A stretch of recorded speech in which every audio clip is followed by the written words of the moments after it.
Conflicts around the world occur every day. Wars, protests, tensions, and more. But one conflict that happened for only 13 days could have destroyed humanity as we know it. The 2 weeks happened in the middle of the Cold War and was between the world's two largest military superpowers, the United States of America and the Soviet Union, formerly known as the Union of Soviet Socialist Republics.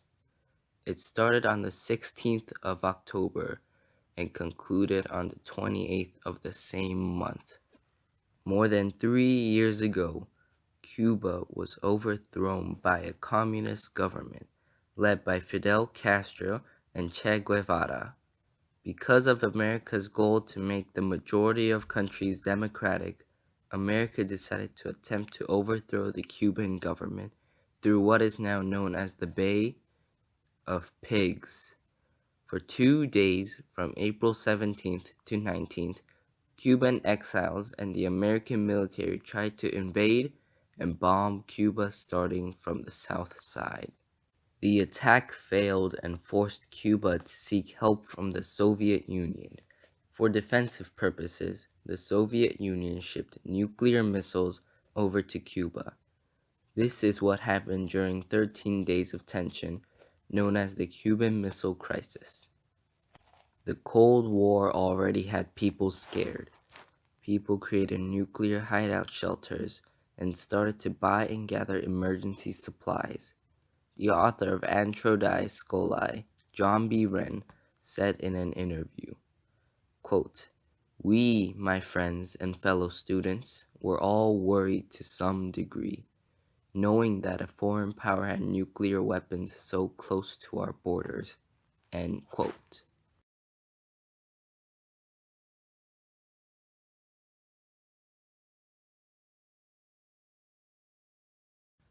As the crisis began, people started panicking, praying that the world wouldn't end.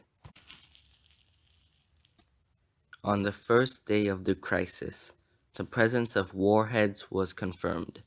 President John F. Kennedy was notified of the presence of Soviet nuclear missiles in Cuba and received a full intelligence briefing.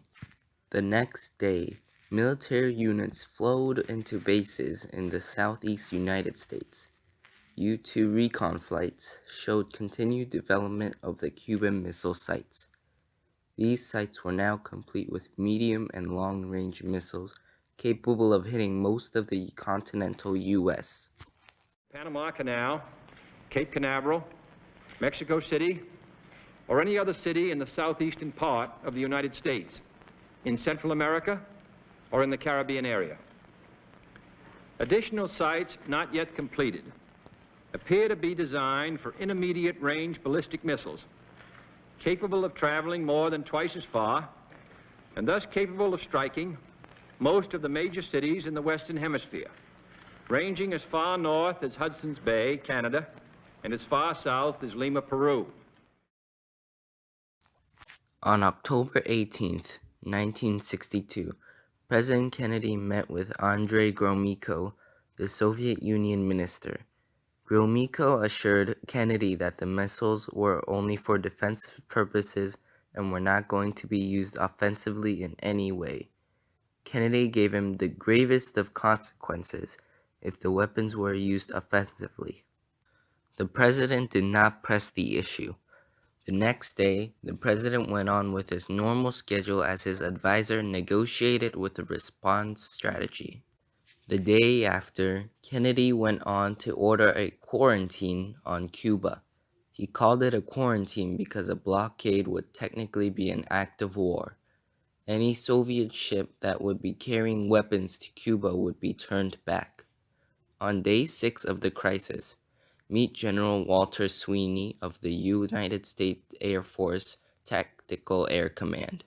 General Sweeney could not guarantee the destruction of the missiles. Kennedy assembled the ExComm of the National Security Council the next day, which was composed of 12 members of the White House, in addition to the President, to decide on further actions. Kennedy waited a week until finally informing the nation about the missiles in Cuba. Good evening, my fellow citizens. This government, as promised, has maintained the closest surveillance of the Soviet military buildup on the island of Cuba. Within the past week, unmistakable evidence has established the fact that a series of offensive missile sites is now in preparation on that imprisoned island. The purpose of these bases can be none other than to provide a nuclear strike capability against the Western Hemisphere. On this day, America also changed to DEFCON 3, which is a national defensive readiness level. During the next 2 days, Attorney General Robert Kennedy met with Ambassador Dobrynin at the Soviet embassy. Also, Nikita Khrushchev, premier of the Soviet Union at the time, responded to Kennedy's statement on putting a quarantine on Cuba. Quote, "You, Mr. President, are not declaring a quarantine, but rather are setting forth an ultimatum and threatening that if we do not give in to your demands, you will use force. Consider what you are saying, and you want to persuade me to agree to this. What would it mean to agree to these demands? It would mean guiding oneself in one's relations with other countries not by reason, but by submitting to arbitrariness. You are no longer appealing to reason, but wish to intimidate us." End quote. For the next 2 days, Kennedy and Khrushchev exchanged messages to each other. Kennedy puts the responsibility of the crisis on the Soviet Union, while Khrushchev states that the intercontinental ballistic missiles will be removed if Kennedy promises to never invade Cuba. Day 12 of the crisis is when the tension reaches its peak. Rudolph Anderson was flying over Cuba when he was shot down along with another spy plane. That very day, a nuclear submarine was hit with a small depth charge by a U.S. Navy ship, signaling it to come up to the surface. Since the submarine was too deep to communicate, they thought that war had begun. As they were about to launch a nuclear torpedo, the choice had to be made unanimously by 3 captains. 2 of them wanted to launch, but the third captain, second in command of the submarine named Vasily Arkhipov, refused. That decision may have saved the day and the world. Meanwhile, in Washington, D.C., Attorney General Robert Kennedy secretly meets with Soviet Ambassador Anatoly Dobrynin to discuss the issues of the crisis. After hours of negotiation, they finally come up with the following compromise. The U.S. would remove their stationed missiles in Italy and Turkey and promise to never invade Cuba in exchange for the removal of the ICBMs in Cuba under UN inspection. Dobrynin sends a message to Khrushchev stating that deals had been negotiated and the crisis was finally over.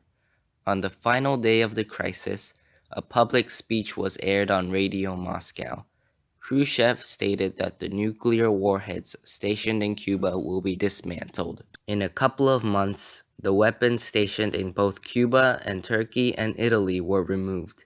A hotline was established that directly linked the White House and the Kremlin to reduce the danger of an accident or an incident that might trigger a war. As John Wren stated in the same interview, quote, "Human beings have learned to communicate and find other avenues, flex our developing muscles. We challenge the disease that attack us. We search for energy sources that can power our electronics and machines. We should be thankful nobody has yet pushed the button and missiles remain in their silos. Let's hope a similar crisis does not occur in another corner of the world."